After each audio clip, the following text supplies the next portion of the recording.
I think is going to be very interesting. But Okay. okay, YouTube stream starting as usual. We'll know when we're up and going when I hear my own YouTube stream starting. There we go. As usual, we'll know. Okay, so that started going on Seems YouTube. like Oh, I forgot I need to share so that we've got everybody visible. seems like it was less of a delay than last time. Yeah, I think you might be right. Okay, I'll try and crop the beginning up till this point off, but welcome folks to the MBTA's Rider Oversight Committee meeting for March 24, 2026. I am Stefan Wunsch. I'm the co-chair along with Wig Zamor, who's unable to attend because of a conflicting meeting tonight. We'll hear from Wig about the meeting that he's attending at a future meeting. Len, want to introduce yourself? Just Um, make sure your audio is working okay. oh yeah, Leonard Diggins. Coming to you from Winter Hill in Somerville, where I Thank you very now much. ride the Orange Line, primarily. Thank you. And Craig, want to just introduce yourself? Audio check. Yep, Craig Laskowski, public member, Milton, Massachusetts. Thank you very much. Just before we get into the agenda items for which we are quite a bit behind, but we will make that up. The one kind of tie into what I was just mentioning right before we started the YouTube stream and started the meeting officially is the idea of sort of the principles of getting things done, where you can do things based. I didn't make this up, and I'm paraphrasing wildly here, but you can do things if you have the time to do it yourself, or if you have the interest in doing it yourself, or if you have the um, sorry, to get things done, the time to do it, the interest in doing it, or if not, you have the financial means to have someone else do it. And usually things boil down to a combination of two of those. So if you don't have the time, you end up paying someone. But if you do have time, then you can do it on the cheap if you're interested. But if you're not interested, then you'll probably pay someone, and then that sort of negates the time factor in a way. So, I mean, I'm wondering, am I talking out of my you know what about this, sort of paraphrasing what I've heard someone else say, or does this sound a lot like MBTA and transit projects where you want it to go fast, it might cost a little more, but if you can ease into it over a longer period of time, you might be able to do it less expensively, or if you've got the aptitude, if you've got the, say, the skill set in-house, that might negate some of the cost of bringing in, say, outside people, but that might affect the time factor. Is that all ringing true, or do I need to just can this line of conversation and go do my homework and bring it back to the group? Well, I think whoever was saying this, was really simplifying, um, trying to simplify a variety of situations. And then as you can probably relate, me, Stefan, it's all a bunch of algebraic equations, right? And all that really matters, like where the values intersect. And for Yeah. all those conditions, to be true, and so there's probably going to be a limited number of values, where they intersect, and that limited set, is going to be so much smaller, than the set, of situations, so that I get where they're coming from, Hmm. but yeah, uh, because if you delay things for a long enough time, then they become expensive, right? Just due to inflation, and so Right. you can drive extremes, to make almost anything work or not work, right?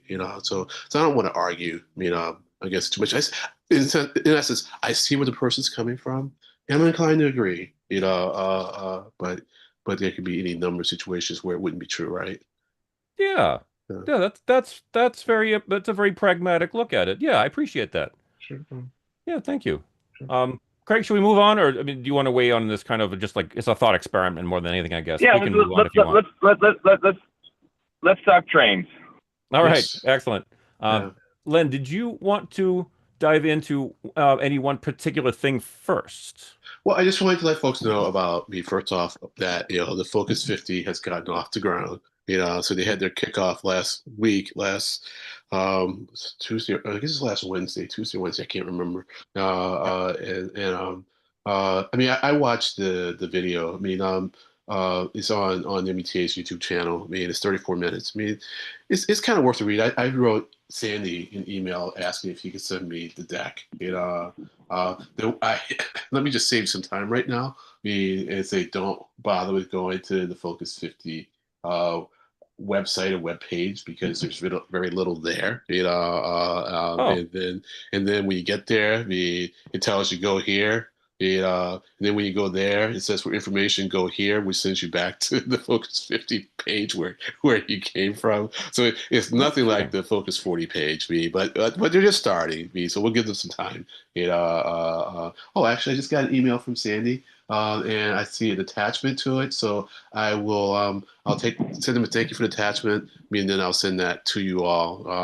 But the attachment, the deck was pretty good, and as I said, they're just getting started. So this is going to be an 18-month process. And there'll be lots of opportunities, to weigh in, but with these things, I mean, I think it's good to be think big, but also be pragmatic. I think as we remember with the last one, with Scott Hamway, the intention there was to be more pragmatic, than visionary. It was like let's try to make sure that what we have in here are things we can do. And when they did the overview, they pointed out a number of things that had been accomplished. And then understandably and truthfully, they got derailed, by COVID. Hmm. That said, I think the recovery has been, pretty good. Like the regionalization of commuter rail, and making it, more frequent. I think Yes. that has shown me that. I think, if anything, here's a word I almost have to use in every meeting. It has shown the elasticity, of service, improvements. It's like you provide people more service, the chances are they're going to use it more. And I think with commuter rail, getting the headways down to 30 minutes was kind of like that point, where it's like, you know what? Yes, I'll go to this museum and use a commuter rail because you know what? At most I'll have to wait a half hour for the next train. Versus like I go there on the weekend and it's like, oh, if I miss a train, I gotta stay around for an hour. That can just kind of be like a make or break. And because when you're trying to do something that's very leisurely, and fun, like visit museum, you don't really want to like go, okay, well, you know what, I got to get out of here, in 10 minutes, versus, okay, I'll just stay until I'm ready to go. So yeah.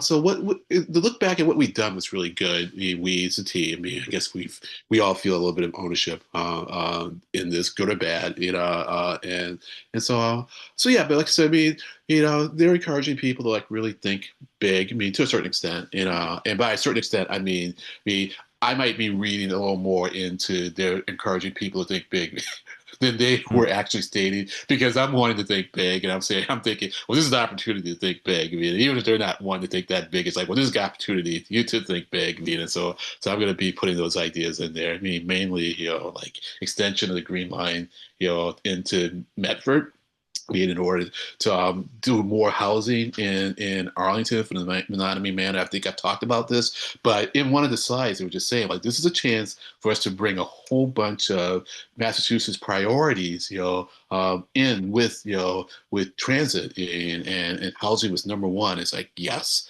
and Blue Line to Len. If I think, I could see like a kind of incremental process where you take the Blue Line connector, from the Red Line, and get that, because they've been doing Yes. work at MGH, with a couple of buildings there, and I've been told, that a lot of the underground work, has been to allow for the connector mean from Charles MGH mean Oh, good. to the Blue Line. Yeah, yeah. So they're kind of building that in, and so I've been told, and by that I've been told mainly by just overhearing people talking, So Okay. I haven't asked me, and in fact, maybe someone who can answer that question will be listening and can tell us, so that and then I think it's kind of like a toss up between the Blue Line to Len, me and the Green Line extension into to Medford, and then for me my Arlington buddies, still buddies with them who want to do the Red Line extension into Lexington. It's like, well, they'll come after those, and Yeah. only after there's some sense. I mean, there's going to be real development, but I'm coming at it from this point of view. I mean, because these are the lines that I'm familiar with. I'm really interested in seeing what other people who are thinking big in other parts of the T, or the region served by the T, are thinking. I, So I'm sorry. is that what's the right way to think about that? The Focus 50. Is it meant to be truly blue skies? Money's no object. Like if we could make it better, put everything on the list, and we'll figure out the funding and get pragmatic after the fact? Or is there supposed to be some level of like, no, this is a more reasonable set of 20 things we're trying to knock out between now and the end of the year. Like what's my right way of thinking about it? Well, I mean, I'm not going to be sleazy. I mean, I'm not being evasive. I mean, I would say both. I mean, Craig. I mean, it's like me think big, but then say, well, this is what we can do. I mean, and this is how we try to get to the big things. So you think big, and then like these are the incremental steps that we take to get there. Because it's not like the long range transportation plan of the MPO, which is a 20-year plan that is a kind of fiscally constrained. I mean, so like you have a sense of how much money the MPO is going to have over those 20 years. And so the plans for that long range plan, can't really exceed, that amount of money. So it's not like that. But but Hamway, when he was working on it last time, he just said, look, we have this habit of doing these PMTs, that are visionary, and then nothing comes out of it, and people think that it's a meaningless exercise. So he was determined not to have that happen last time, and so there's a limit on the visionary stuff, Got it. yeah, So it could be as visionary as we want it to be. The guy who's done it in the past intentionally added a level of pragmatism, so it's not just fantasy land, yeah, but it's not as constrained as the MPO. It's a happy middle ground that allows us to have some kind of visionary level. We know not everything in a focus is going to get done because there's a lot of reality there, but it's not completely like crazy either. It's a middle road, which yeah. makes sense to me. Yeah, so yeah, I'm inclined to think, like, okay, so it's like, well, this is what we can accomplish in the, Focus 50, but let's also start thinking about the Focus 60, so anyways, so that how it's rolled out, and I am sorry I didn't see this in advance. I mean, I just need to pay more attention to the calendar, because I have a tendency when I go to the calendar just to look for meetings that have decks that I'm going to read for our meetings. And so I just either it popped up and in a short amount of time, and I just didn't see it because it came in between the times when I was looking for decks, or I didn't look closely. I suspect it was more the latter. I mean, I just wasn't looking closely, so I missed it. If I'd seen it, I certainly would have sent you all email to let you know about it. Oh, don't Uh, apologize. yeah, well, That's okay. well, maybe Well, but I did just note. I'm sorry to talk over you. sure, I no did just problem. note, and the next one for Focus 2050 is listed as an in-person in Chelsea, April 15, and then May 7, also in person at the Action for Boston Community Development in Boston. Yeah, So there are additional ones coming up. I don't just two that are in person, but I'm yeah, sure this is just the beginning of. yeah, Oh yeah, because it says the timeline is 2026, 2027, yeah, over 18 months. yeah, I'm reading that for partly for the benefit of Craig and for other people yeah. watching So later. So yeah, I think there'll be plenty of time sure. for input. Yeah. I mean, I'm sure they're going to roll out a real page, I mean, for this, like they did for Focus 40, and they'll have, I Yeah. mean, a way to take in input, I mean, from the website. And my understanding too is that this is being run out of MassDOT's OPM. Is it OPM? Oh no, Oh, yeah, I was just looking oh, at that. yeah, It's the I was just looking at that. yeah, The and it's the of course I can't find it yeah, no now. problem. I It's mean, the the people, planning department. yeah, The people working in that Yeah, department are going to give me a hard time for for for yeah, me too. or yeah. Anyways, from out of that Yeah, department, the acronym is uh, escaping me. yeah. But Sandy's involved. I mean, and so I'm sure Sandy will come and talk with us. That would be great. We haven't Yeah, talked to Sandy in a long time. yeah. That would be excellent. So there's that. And then so a couple of things. I wasn't. Well, it was actually part of another group. Hold on a second. No, actually, it was part of I'm on the MBTA advisory board for Arlington meeting, and so they had a meeting that I couldn't attend. But I was able to actually um, put the link of the video into one of my favorite LLMs, and it generated a nice transcript feed, and they were talking about signal Oh, work. I mean, the video is worth watching too. It's not very long, less than an hour. So it was talking about all the signal work that's going on. And but the one thing that was really interesting is something I noticed. I mean, I think I brought this up about we get all these warnings or messages about delays caused by signal issues, yeah. and I like to get like an analysis of them. And they pointed out that sometimes the signal issues are with me it's the signal picking up that something is abnormal. So it Yes. could be like a circuit issue. Sometimes it's a rail issue, but sometimes it's just like the circuitry. The signal itself. And it doesn't mean that the signal's bad. It just means that the signal's caught something that is anomalous. And they just take these anomalies seriously. And so until you track down, what has caused the signal to give a signal, then there's a protocol that creates delays. I think essentially it just kind of boils down to being safe than sorry. Put this technology in place. To prevent collisions, or derailments, and it's a very complex system with a lot of parts, and those parts are going to get signals at times, which I'm just going to be really coarse with this language, Mm. which are essentially, false alarms. Let me pull that back because false alarm is a really bad connotation, but they're just they they don't indicate that something is wrong with the equipment. It's more that it's doing what it's supposed to do. And and so they're just going to be signal warnings. Yeah.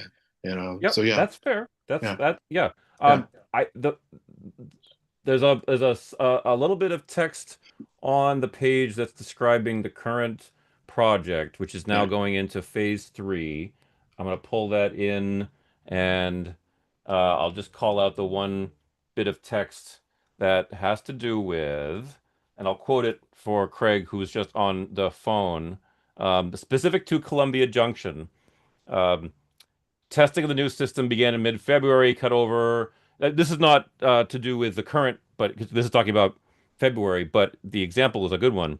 Over 100 track circuits are within the Columbia Junction area, and most track circuits have 12 tests that need to be performed. So that's over 1,200 specific tests for validation alone. So I think that's an indication of the complexity of the system itself. And whenever there's a complex system, there's multiple, as I understand it, checks and balances of the system's watching themselves for anomalies, as you were saying. Yeah. So, when there's life and safety at risk, like passengers and other transit workers, right-of-way maintenance, etc. Yeah, you've got no room for error for testing this kind of circuit. And this example of 1,200 tests across 100 different circuits, that's just for the Columbia Junction area. Yeah. Yeah. Yeah. And Yeah. there's a lot of other Yeah. interlockings, crossovers across the entire line. And that's just Yeah. talking about the red line. Yeah. Yeah. And then the last thing that, so today I was at another advisory board meeting. This was a general advisory board meeting, and the guest was the Massachusetts Inspector General, and that was an interesting presentation. That will be on the MBTA advisory board YouTube channel, I'm sure, within the next week or so. But he, he he he talked about one of his you know reports on the MBTA fare collection and I just a little bit before this meeting was able to find it on the site and so I haven't really read it so I'll pull it down, but when he was describing it though I kind of felt, well, he didn't quite get what the green line was going for, because he was saying, well, the green line doesn't have like good fare collection. So he's talking about the GLX. And it's like, well, that was built for um the what's the term for it? It's like PP, means like where you proof of payment. It was built for that, and as it is now, you kind of like purchase your ticket, at the gate, and then you can board all doors. He was saying because they're not it's not really designed, to collect fares, at the front of the train. It's like, well, yeah, that was the point, because we wanted to make the boardings faster in order to make service better, and I think it allowed plenty of time for the legislature and the MBTA to get their acts together, to really do proof of payment, properly. And so I wouldn't blame the T, for what he thinks is a loss of fare collection due to proof of payment, on the Green Line. That's how he described it. I'm looking forward to seeing how the report itself is written, to see, if it really does like explain, the rationale behind building a system that because we do want more of that. On the Green Line, I think we finally have the legislation, to allow us to do it effectively, and now it's just a matter of doing the deployment, in order to do it effectively. So that was it, yeah. But I think it's a good thing to check out, because there might be some other transit-related things, there. But it's funny because I kind of wanted to ask, it was going to be one of those stupid questions, and it's like, well, what's the difference between the Inspector General and the auditor? Because I've known that the auditor's done reports for the T. I kind of thought of the Inspector General as kind of like a little different, and maybe a little more. Um, yeah, I can't. Yeah, I don't know. The more I think about what I think that role is supposed to do, the more I think I don't really know what it's supposed to do, and then maybe that's why I keep conflating it with the auditor. So those are the kind I'm of feeling the same way, actually, yeah. now that you've mentioned it. Yeah. Yeah. Um, Correct. You have a sense of what inspector generals do versus auditors? I, it's a fair question, and I was trying to think. I was going to Google it, frankly, Yeah, no problem. No problem. because I think that I I got it made something. I don't know if one's specific to finances and the other one has a broader remit. Yeah, that's kind of what I was thinking too. That maybe like the auditor was for finances, because the word audit kind of makes you think. Well, money's got to be involved. For an auditor, to be a part of the process. An inspector general can just be maybe more process oriented. So like maybe you might bring the inspector general to kind of explain like why the T he had such issues, with its rails, that the FTA had to get pulled into the situation, and maybe the Inspector General would have been involved in that, except the FTA was involved in, and at that point, that's like the Uber ISG. So yeah, I think Yeah. So so auditors can audit things um other than finances, actually. Like, oh, so okay, my company audit. Yeah, yeah. It's a broader view. So it's just okay, a quick Google search that says um auditors review our. This is about a county department, but our auditors review our county departments and agencies' processes and records on a regular audit schedule. Most are accountants. Inspectors general investigate specific allegations of fraud, waste, and abuse okay, involving.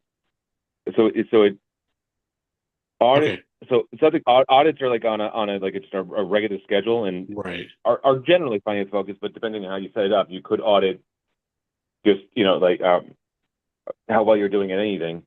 Where inspector generals is more like we're going to deep dive into something and find waste, fraud, and abuse. Where an audit isn't yeah, intentionally trying to find that. It's just an audit could be about accuracy, about doing what right, you say you did, things like right. that.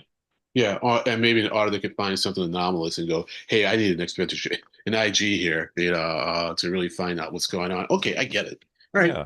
Well, thanks. just to toss in a tidbit here, I find this very interesting that on the OIG, the mass.gov OIG page, the Office of Inspector General, they say they have two hotlines, one for general complaints of fraud, waste, or abuse, and the other hotline is specifically for public transportation, including MBTA, MassDOT, highway, registry of motor vehicles, aeronautics, and RTAs. Yeah, yeah, So that's interesting that they divide the two. it is interesting. Probably that makes a Yeah, lot of sense yeah, to keep the focus. yeah, But I'm also getting the impression from their website that the the OIG seems to be far more related, not related, that's the wrong word, far more involved in actually bringing charges, almost like the OIG is more closely tied to the Attorney General's office, more so than the state auditor.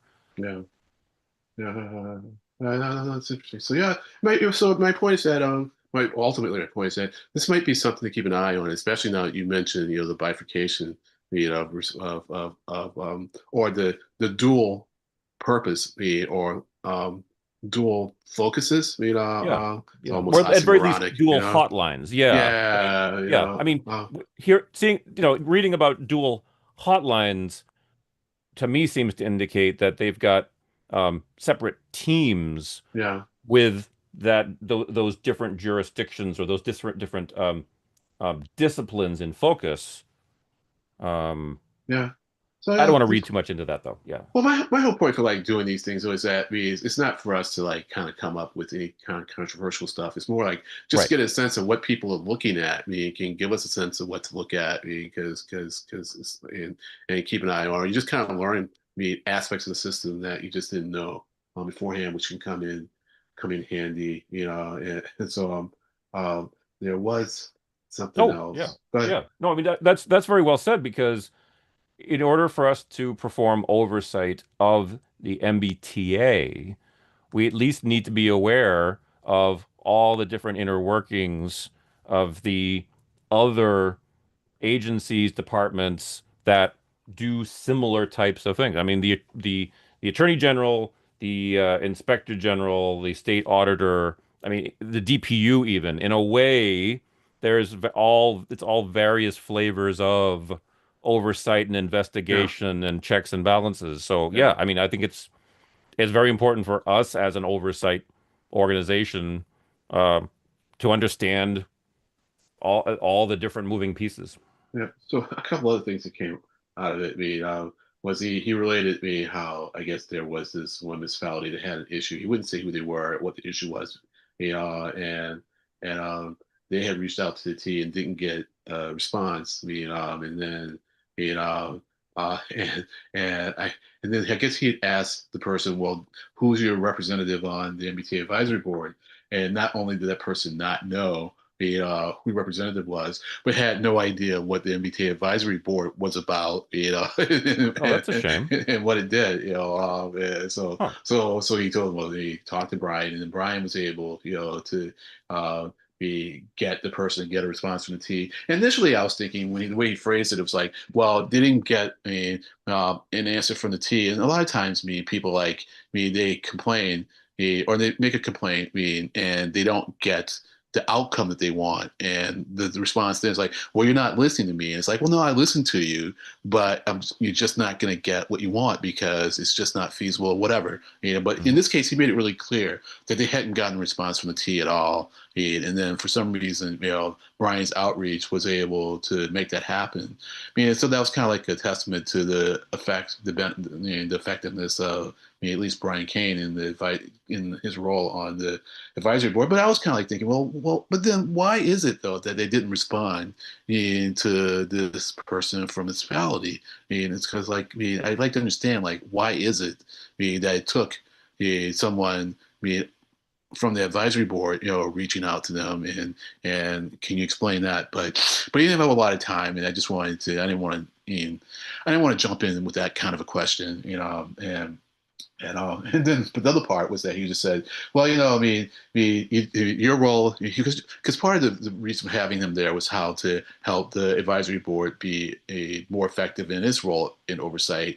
And he just said, well, your role is to just ask questions. Just keep asking questions until you get answers. And, and I was thinking, that's a very ideal way of approaching things, but we all know that there's a limited number of times that you can bang on someone before they just shut you down. And so you can go on in there all righteous, saying it's like, yeah, I got a question for you. You need to answer my question, But if you don't handle things delicately, you end up just not getting any Yes. interaction at all, And so I was kind of like wondering, like, what planet are you from? But I understand where he was coming from, but you just like in any organization, but especially when you start dealing with government or near government entities, and dealing with people, who are generally like overworked, or more importantly, or more relevant, you're dealing with people who are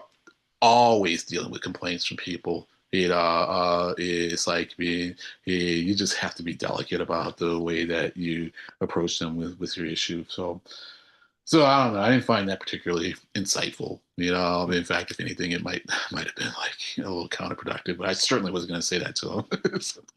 Okay, fair enough. Uh, Just for the purposes of sharing when and where that was, do you have a link that you can send me or tell me how to find that? Like when that was? that was today's. It was today's full advisory board meeting. So the Okay. advisory board has a YouTube channel. Yep. And they will probably turn it around within a week or two. So I'll try and remember to let you know. And I say that because I'm not taking a note right now to put it in my to-do file. And No, it's okay. No, no. so if it, Really but all I wanted by asking that was just so that I can go so I knew what agency organization it was, and I'm just all I want to do is I just want to go to their event schedule. There it is, March yeah, 24th, full board agenda. Okay, cool. That's yeah, all I wanted was yeah, just to sure, be able sure, to grab the agenda for the context of everything that you were sharing, and there we sure, go. All right, Jeffrey S. Shapiro, Inspector General. yeah, Excellent. So yeah, that's up on the screen. Now I can put the link to this agenda yeah. from today's meeting into the Yeah. But I Zoom just want, chat so it makes it into the permanent record of yeah, exactly what we were citing, of what you were citing. and I just And want to end thank on you the, for that. yeah, sure. I just want to end on this because I was pretty critical at the end there. The guy was very nice. He did a really good presentation. He put a lot of effort into his presentation. He really prepared. He read it, but as a person who reads presentation and speeches too, because like if I try to do it off the cuff, it just gets rambly. I thought he did a really good job. It's clear that he cares. He's really trying to visit like all of the key leaders, I mean, in each municipality, which is a big goal in a place that has 351 of them. I want to end, with true praise and respect for the guy, and so my criticism, I criticize when I care, and when I think the person can handle it. Not that he's going to hear this, but yeah, he was good. He was good. I'm glad Brian invited him. That's it. So I've talked a Excellent. lot. I'll stop. Yeah. Well, Thanks for listening. I'll just cite because I have it up, and I'm going to call out that the last half of the last sentence on the agenda item for Jeffrey Shapiro, Inspector General, at the advisory board meeting today. The last half of the last sentence says, among the other topics, discussing suggestions for how organizations such as the MBTA advisory board can improve their oversight role. Yeah. Um, I would be very interested in talking with Mr. Shapiro about that exact same type of thing with the Rider Oversight Committee in mind. Yeah. Well, as I just said, so I guess we'll go back to the negative part. If his advice is the same as that he gave to the advisory board, it was like, oh, I mean, I understand. you gotta I be understand. tactful and careful, I mean, about how you ask again. I mean, you ask once, I mean, and then you kind of feel it out, I and understand. yeah, I was thinking that perhaps in the context of an all volunteer, you know, voice of the writers, by the writers, for the writers, which we are, it yeah, might be different than the advisory board, which I'm all of a sudden blanking out. Is the advisory board entirely representatives from municipalities, or are there also NGOs and no, advocacy groups on the no. advisory board? It's all representatives or their designees, I mean, from the 177 municipalities that are Municipality. Okay. certified by the T. I mean, and so in some cases they are volunteers like me. Most Hmm. cases, I mean, they are staff. Yeah. You know, Okay.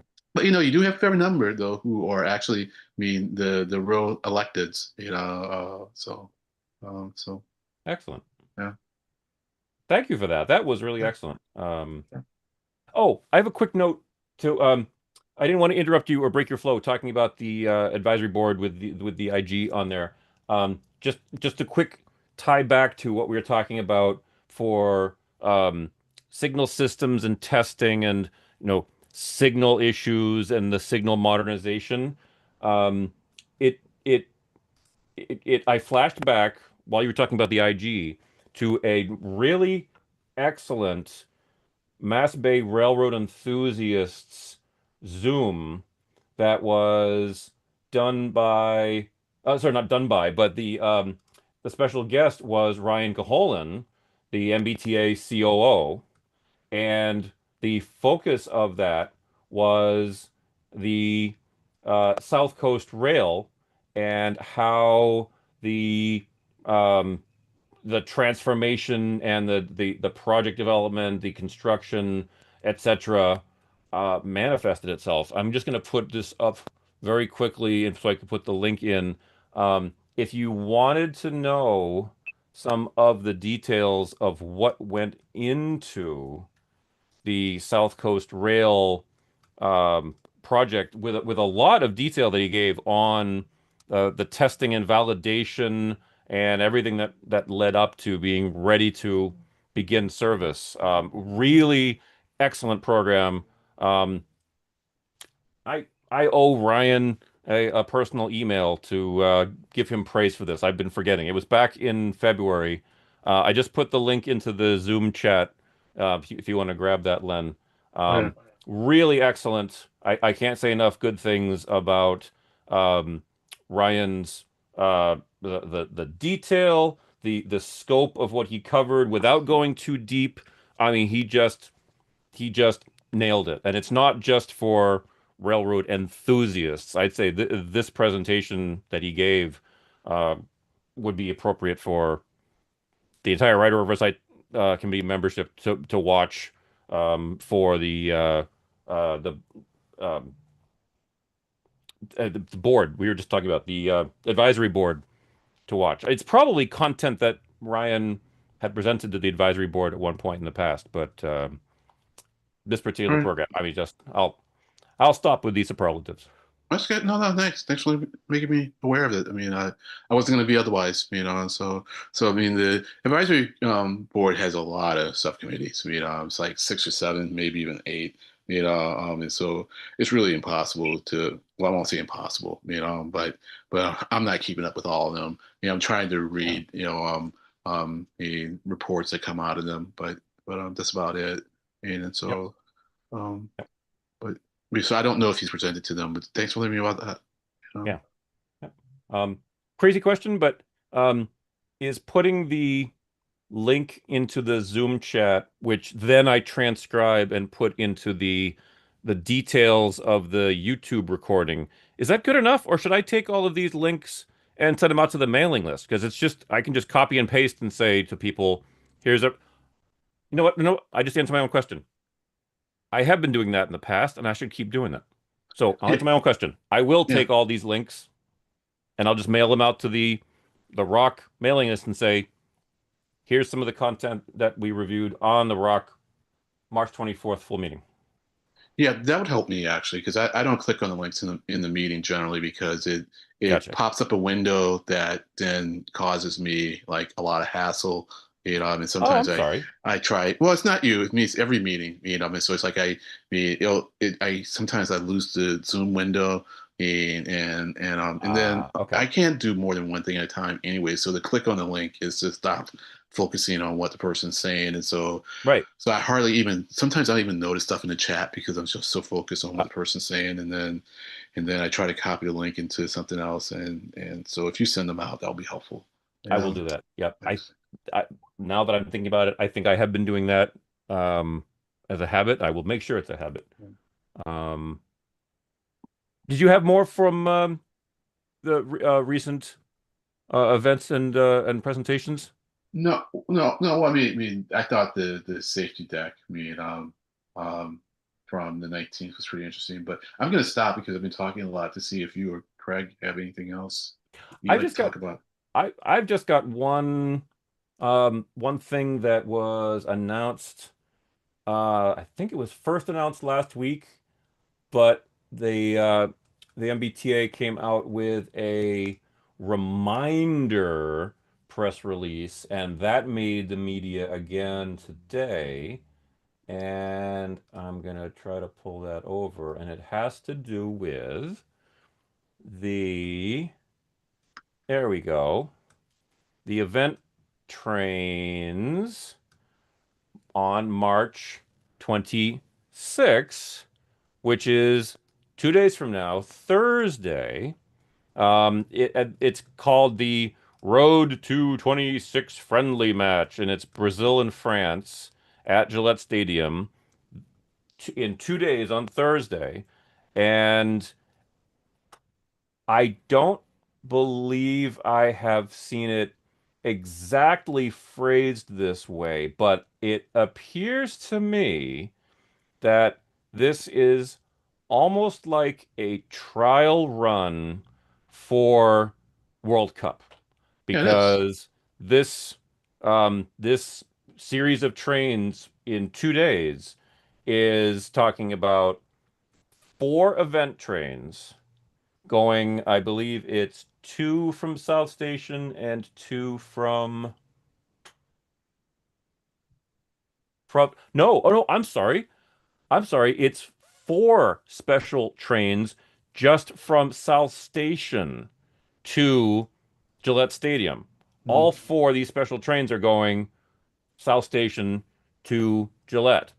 And the way that they are putting it out, I mean, queuing plans in place for boarding, Group A, Group B, ample station. I mean, this, I think we should watch very closely for how this goes and any postmortem from this, because this really sounds like they're like the combination of MBTA and Keolis are treating this as a like the first real World Cup test run.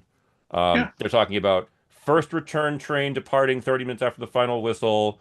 First come, first serve. Boston bound train after the match. Boston bound trains roughly every 15 minutes. They're talking about service changes on the line Yeah. for the day, certain schedule changes. It's um, Yeah. Well, seems like this is a really big deal happening day after tomorrow. yeah. Well, I was trying to remember where I heard this, but it was in actually one of our subcommittee meetings, Stefan. Maybe not not the last one, but the months before where we heard about this. And of course, the other big thing is because that game ends so late at night, that essentially they're going to be running the key buses 24 hours. So it's Was going it? to be Oh, this was the, yeah, I remember this is the event.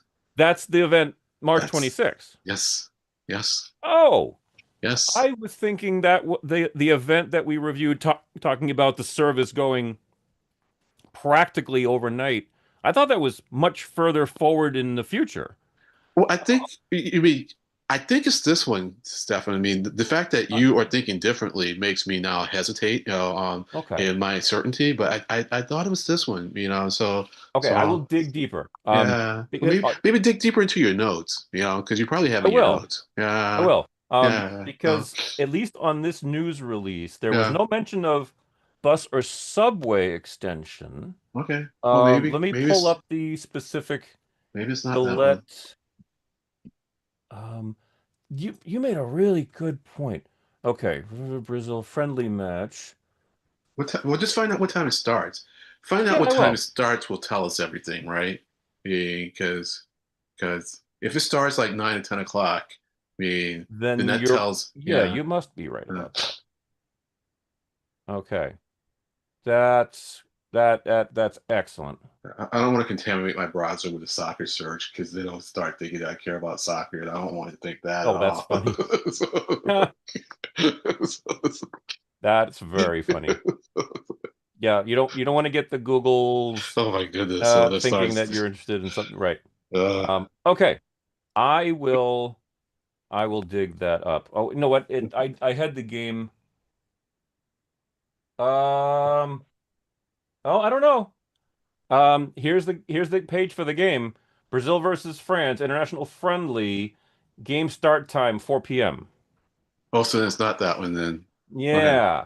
that's not that one. Yeah. Okay, Gates open 2 p.m. Parking opens noon okay, on Thursday this week. all right. So that's not that one. So So maybe this much later. I will still double check. No, that's much later because when we were talking, they were just saying like that game is going to be like a late night game, and so then I guess it is much later. Okay, great. Yeah, because I mean, All right. at international level soccer tournaments, um, it 2 3 hours, right? I mean, I know it's a 60-minute game Yeah. plus times. All right, Penalties I and will check on that. yeah, no. It's starting early enough. That it's not that one. And Okay, your recollection was that was much later. So then you're right. I Yeah. thought so. Well, Yeah, that's my fine. recollection might be wrong, and I don't want to dismiss that you thought it was this one. Well, I think it's correct. The fact that it starts. I'm sorry, Stefan. The fact that it starts at 2 o'clock. It'll be Oh, done four. Yeah, before. Yeah, yeah. yeah, So, four. so, Yeah, gates so when open they at said two. it was starting late, so that's all I need Okay, to be confident I'm wrong. gotcha, It's like, you know, gotcha. yeah, it's not all right. One just while I'm dominating the conversation, just one other thing to throw up because this was just released today, so I don't know if you'd seen it. Um, Expanding the real-time transit displays into local libraries. This program already has, let me see if I can do a quick count. Uh, Libraries across the Boston region: Salem State, Brookline Public, Chelsea Public, Arlington Public Library, Robbins. You probably know Robbins Library very well from having been a Arlington resident. Braintree, Weymouth, Randolph, Waltham, and Framingham libraries. And there's a visual here where and Craig, for your benefit, this this image is showing the library circulation desk or a main desk with a dedicated computer screen on it with bus next arrival times. Um, I couldn't be happier about this. Having a dedicated information screen in a public facility like a library to promote public transit by the real-time information that's already available, but might be missed by people who are just not interested in following the state of the art of what MBTA real-time data can do. I mean, this is yet another one of those I'll stop. incremental, Yeah, could be a game changer. this Go is ahead, Craig. yeah. It's like the data's there already, right? The hard work's done.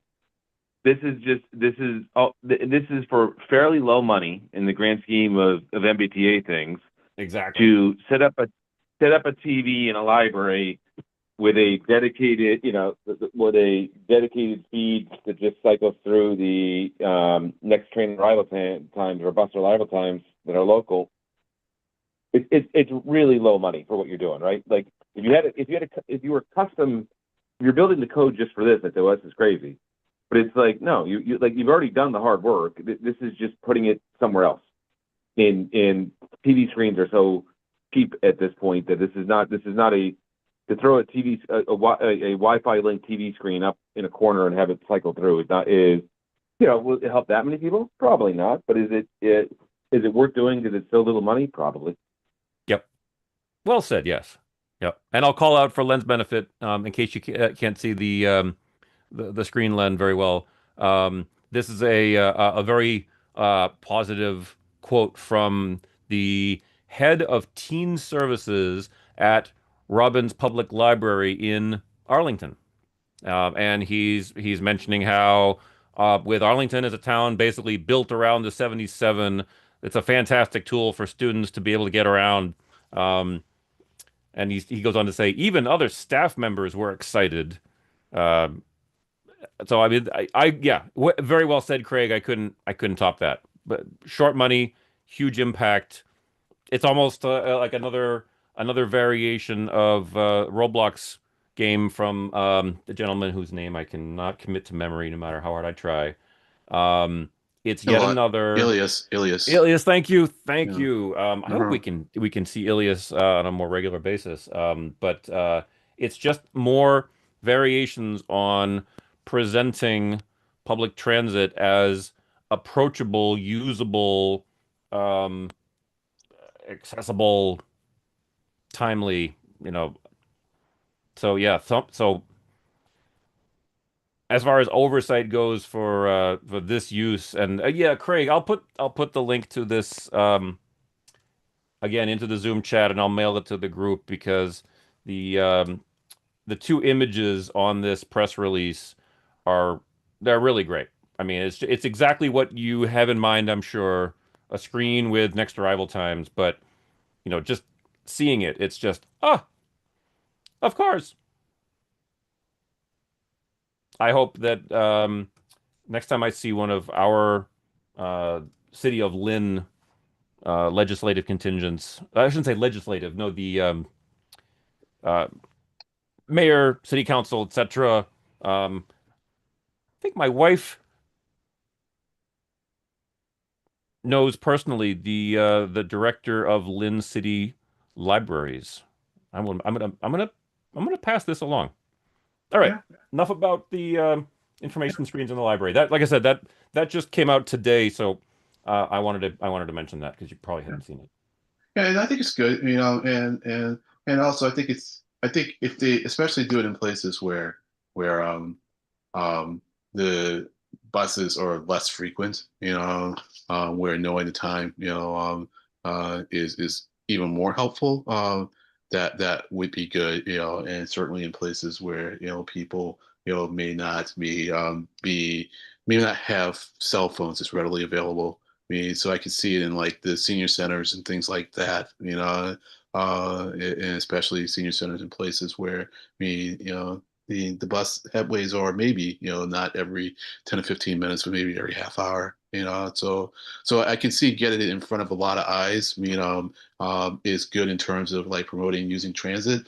And I think in terms of just really real benefit though to the person, that sees it, then maybe um, other places might work too. So hopefully this is a pilot that will encourage other people to do it, whether it's the T doing it or they themselves. I mean, so Right. so I would like to see, to the extent that this is good in the library, then Arlington, if it passes so its override, and gets out of this austerity, like we don't have money to do anything mentality, it will, put up these monitors in other places on its own dime. You know, Yeah.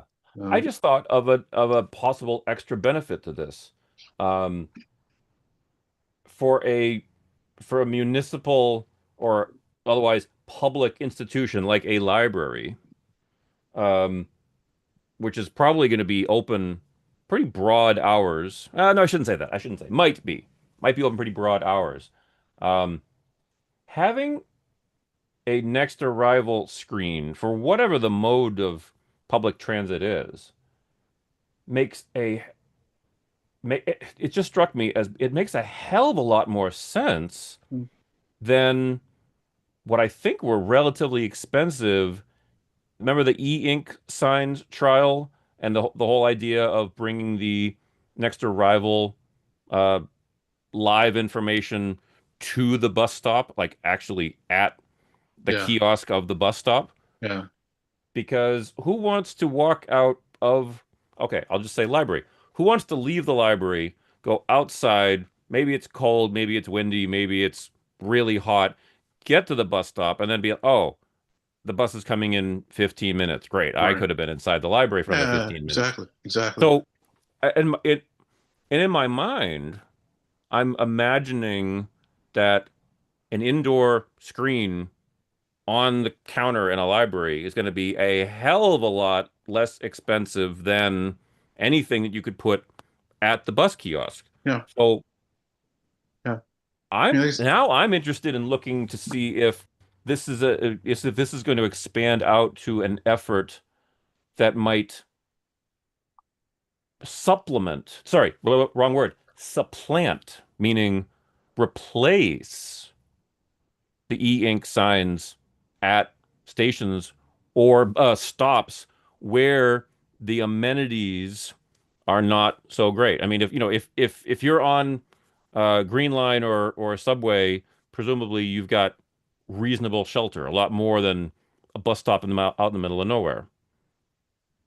Does it make sense to put in a nice shelter if you've got a municipally run or a public facility institution right near the bus stop? No, I would say skip improving the bus stop facilities.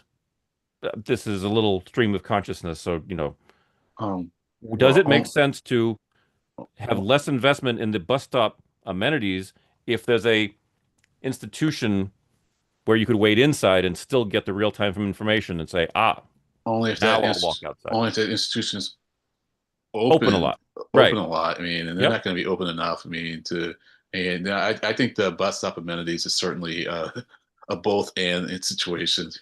So like he because Okay. yeah, because Okay. I Mm. mean there are very few 24-hour places or places that are open, the entire time of the service time of the bus stop, and so I mean, but True. I think I get your point though. Actually, let me think through what you're getting at though. I think what you're saying is that if people can wait inside me because they have technology, Hmm. then does the amenities need to be, that um, be so top of the line? And the answer is no, because if you're not going to spend much time, at a bus stop, then it doesn't need to be like completely covered, Hmm. from the elements, because you're not going to be using that protection for long. So I see your point, so Yeah, I'm and I get inclined to yours. agree. I'm Yeah, yeah, inclined to agree. and I get yours too. You're right Yeah. because the hours of service of any MBTA mode, line, route, are probably the hours of transit service are probably going to be far beyond what any institution would be able to offer. So yeah, your point is taken. Yeah, thank you for that, Len. Yeah, but I mean, But there's a middle ground in there somewhere. There's going to be a sweet spot. yeah, well, when the rain's coming down hard, though, you definitely want that shelter, for the 5 or so minutes that you're going to be waiting, Hmm. for the bus, because you won't always have your umbrella, Right. if it's really hot, then you want some shade, Man, um, it makes me think that, boy, I would really love to be able to get some cost numbers from the was it OIT? Is that the term for the Customer Technology Office of Information Technology? The Customer Technology Group. I would really love to get some actual numbers of, yeah, for this information display in this library, it cost X all in. For one of the e-ink solar powered signs, it cost this. Like what was, I would love to know. oh, well, yeah, I don't know who to ask me, but actually, I do have some other news, Okay, yeah, go please go right ahead. it's big news. It's going to kind of change things a bit, That's okay. for either our next joint committee meeting or the one after that. So Jonathan Okay. Belcher apparently ran into Darren McAuliffe, Uh, who says he would like to meet with us. that is spectacular news. Yes, so I said I'd bring it up. I can't believe that I didn't have it number one on my list. It's just because these other things just came up kind of recently. Mhm. But yeah, so we should like think about what we want to talk with Darren about. So It let's won't not take me maybe long. invite. I'll speak for Let's myself. yeah. So me. It's a matter whether we want to invite him to the next meeting, or I would be inclined to say, "Hey, Darren, we're really looking forward to you having you. Why don't we have you to the May meeting, and in the April meeting, we kind of think through what we want to talk with him about." I like that. Yeah, I like that. But do you want to remain the point of contact for simplicity? sure. Okay. Yeah, I'm I fine with mean, that. feel free to carbon copy me if you'd like, Sure, sure. if you think it's appropriate. That's fine. But That's fine. I mean, it'll be mad if I text him, then I won't CC you. that's fine If too. Yeah, email him, I'll CC you. Because sure. actually, I should definitely CC because he likes you. I think he tolerates me, but I think he really Oh, likes you. Every time I talk with him, it's like, "Well, say hi to Stefan," with that like little lilt he's and wonderful. lift in his voice. He's wonderful. So I can Man, see him as like Len. Wow, Len's like a handful. He's like so say hi, Len. man, yeah. He's exhausting. Uh, Len's exhausting. Go ahead. no, no.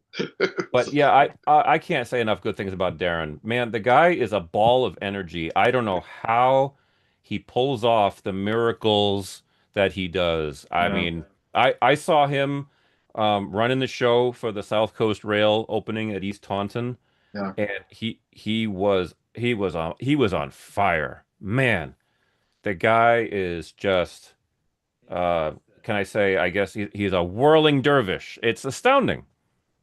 Just man, the maestro of Darren McAuliffe. Yeah. Oh, I'm thrilled that Yeah. you would love to talk with us.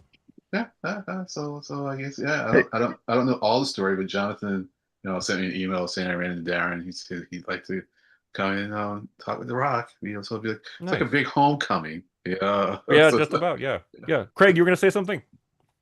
no, I was just gonna say, is this a good place to wrap up? Knowing we got Darren lined up we'll get him lined up for the meeting, and are we anything else you gents want to cover before I drop? Before you drop I'll off, just say no, go ahead, Len. if you didn't check out the safety deck, it's a good deck. So they're planning on doing some new things. They have 12-month graphs that are pretty interesting. So if I was going to read any deck, I'd read that one. And also Okay. actually the one I hadn't finished, which looks really good too, and we'll talk about in 2 weeks, is the MBTA decarbonization strategy. Okay. So that's a good one. Okay. As I was getting All through, right. it's like, I will put the link to that subcommittee meeting, the safety, health, and environment that just happened was last Thursday. I'm putting that meeting link that's got the attachments, and so that'll show up in your inbox when I summarize everything that we reviewed today. Thanks for calling that out, Len. Sure. Yeah, Craig, if you need to go off to other commitments like family, that's totally fine. Feel free. Yeah, take care. Good seeing you. All Good right. hearing you. Take care. Good Yeah, talking. All right. Bye. hopefully talk to you in 2 weeks at the subcommittee. Okay. Yep. I got it. Or it might be 3 weeks. Double Whatever. check. I got. Yep. Oh, Sounds good. great. I'll talk to you soon. All right. Thank you very much. Uh, So yeah, the safety one's really good. Yeah. you're right, it's So 3 weeks. Sorry. yeah, Yeah, you April know, 14th. yeah. It's that March with 31 days thing. Always gets me. Well, it's not March for 31 days. It's where they line up. It's the way they line up because we have lots of months, well, several months with 31 days that don't mean that there is a 2 week period, between the Oh yeah. Okay. yeah. No, you can have a 31-day months and still mean the period between the fourth Thursday and the second Thursday is not three Yeah. weeks. Yeah, I think that's Yeah. true. Yeah, yeah. Well, yeah. So I don't think Yeah. 31 would be the threshold. I mean, because I think if anything, Yeah, it would I be hear like you. 29. Go ahead. No, I'm just gonna poke fun at myself and say I should learn how to use a calendar sometime. But that's just me being silly. Thank you for that. Um, there boy, now that since we've been talking about those other things, I had one other, I won't say a hot item. It can wait until subcommittees, but I'll be darned, I can't remember. I should have taken a note. It was something under the auspices of external meetings or new business, and for the it's escaping me. I will have to come back to it. I know in addition to whatever I'm forgetting, um, I know that at the next joint subcommittees, um, I do hope that we're going to do a quick review with Jonathan and Miles if they're available about the official spring service, um, which is going into effect April 5th. The press release on the April service changes, the press release was just posted yesterday, Monday the 23rd, and I What is believe it's all what was rumored. But yeah, we'll review that with. what is it? Oh, it's here, I'll just pull it Wait. I'm up. sorry. What was it? I was just checking out something to make sure I was right. What I was saying about the 31 days. I mean, Oh, I am. okay. It really is a matter of whether the fourth Thursday is like the early in the 20s. So this is like the 20. This is the 24th. So I guess it's like yeah. Anyways, um, Okay. No, this was the press release from yesterday.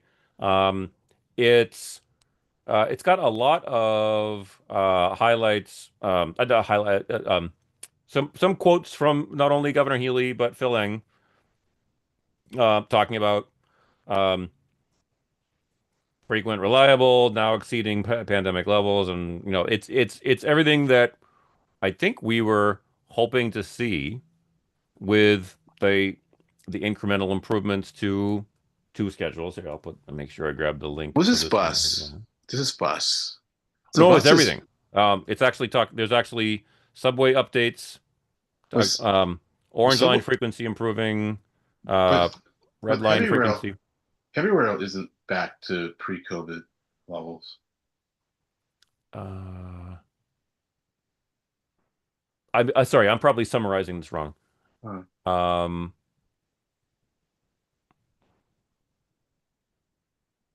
hang on.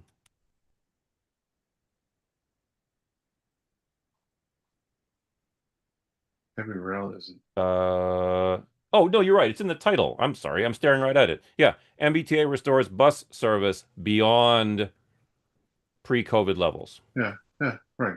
That's good. Oh, which wait a minute. Now this is making my head hurt. How can you restore service levels beyond something? Or Yeah, what? All yeah. right. I didn't want to dwell on this because like I was saying, this is something more for looking at with Miles and Jonathan if they're available to attend at the joint subcommittees. But um, Well, we know what they mean, so yeah, they have restored bus service and it yes, exceeds, what it was beyond COVID, so it's a odd phrasing, but we know what they mean. yeah. And that's good. That's good. Oh yeah, yep. Because And we, the, yeah, and I'll give them credit as they deserve. Um, it's not just a press release saying, "Hey, we made these changes." It's not just a quote from Governor Healy and a quote from Phil Ang.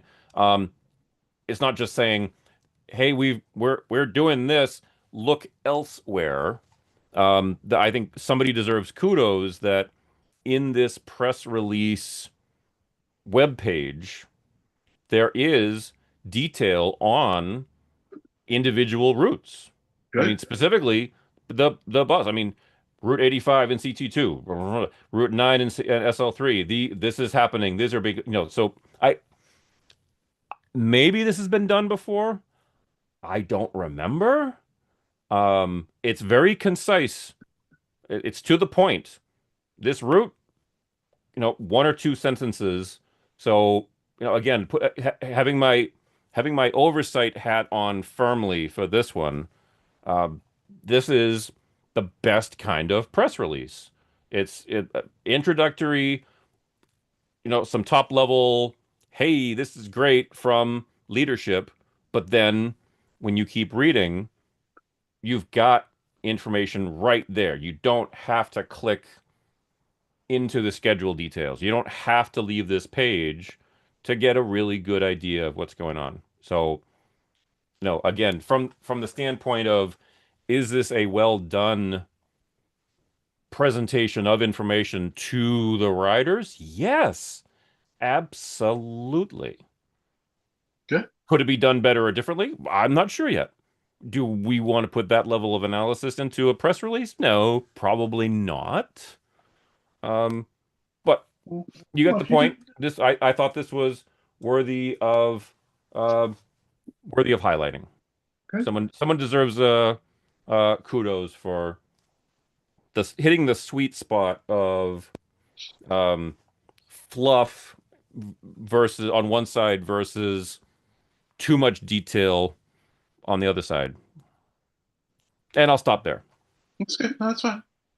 You Yeah. know, That's I don't know if I would have read this, so and not because of lack of interest. It's more like there's only so much time oh to yeah, read things. I mean, and so I exactly. generally like when I get to this page, I go for the text, which is why I'm sure I missed the notice about the Focus 50 meeting. So Yeah, I can I see was that. actually in a meeting with someone else who mentioned it as in tonight. And I was thinking, is it like tonight, or was it like last night when you were maybe talking to the person? But I was just like, yeah, I had a conflict, and I couldn't go from that meeting to that meeting. But and No I worries. tried to check it about half hour later, and it was indicating that it was going to start, but I think it had just ended and they weren't you know, yeah, whatever, So, anyways, No trouble. yeah. Um, So I mean, I think we can save the safety deck, and the modernization deck, for you know our next meeting. The yeah, that sounds fine. yeah, decarbonization strategy deck. Yep, yep. Uh, I but do still hope that we'll come back at a future meeting to the design standards um, library in effect. I mean, as I've mentioned in previous meetings, every time I go, it feels like every time I go to the MBTA design standards page, they've added more. That's probably not true. It's probably not something new added between every one of my visits, but it feels like it, and that's commendable. And I think we should, excuse me, I think we should look at that design standards um, library of documents as such. Um, Again, in Yeah, a capacity of oversight. yeah. Um, Did you you know, did you want me to start putting it on the subcommittee yeah, I agenda? think Because so. Yeah, you told me to take it off of the main, because I didn't put it on this one because I thought you told me not to include it, right? yeah, Okay. I think it is. I think it is better for the subcommittee Okay. as like an optional, if time allows, of course.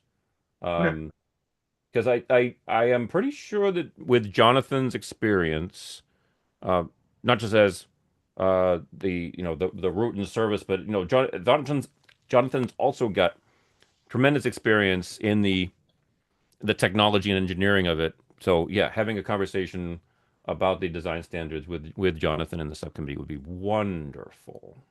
All Um, I would right. hope. I won't say that's a little too strong. Um, it would be nice if the other rock members would come up with come up with. Let me start again. It would be interesting and I think helpful if other rock members, when we look at the design standards collection, if the other rock members would find things that ought to be published standards but aren't there. At the moment, I can't think of any because what I've seen is so wide ranging, but I don't want to say it's comprehensive. Wide ranging, yes. So anyway, um uh that's for the subcommittee. All right. And as I say now and then, even though I'm so good at it, I don't want to belabor the point. Yeah. So I don't see anyone watching the live stream on YouTube. Um, would you be interested in us wrapping this up? Yeah, I'm fine because I mean I have another meeting. I mean, so it'd be good if I could get some dinner before Yes, that that's right. meeting. You did mention that. Yeah. Okay, Yeah. no worries. Okay. All right, I will share all of these links to the committee, and thank you very much as always. Thank you. You I hope you'll. some nice history. I'm glad to share in your happiness for the day. Thank you. I My appreciate that very much. congratulations to Wendy. Does she have your last name or she has her Nope, name? nope. Uh, Wendy Joseph is the eh, curator of the GAR Museum in Lynn, Massachusetts. But I you know let's wrap up the meeting. So we don't want to deviate too much from MBTA stuff. So let me say we will adjourn the rock meeting. Thank you everyone for watching. I will stop.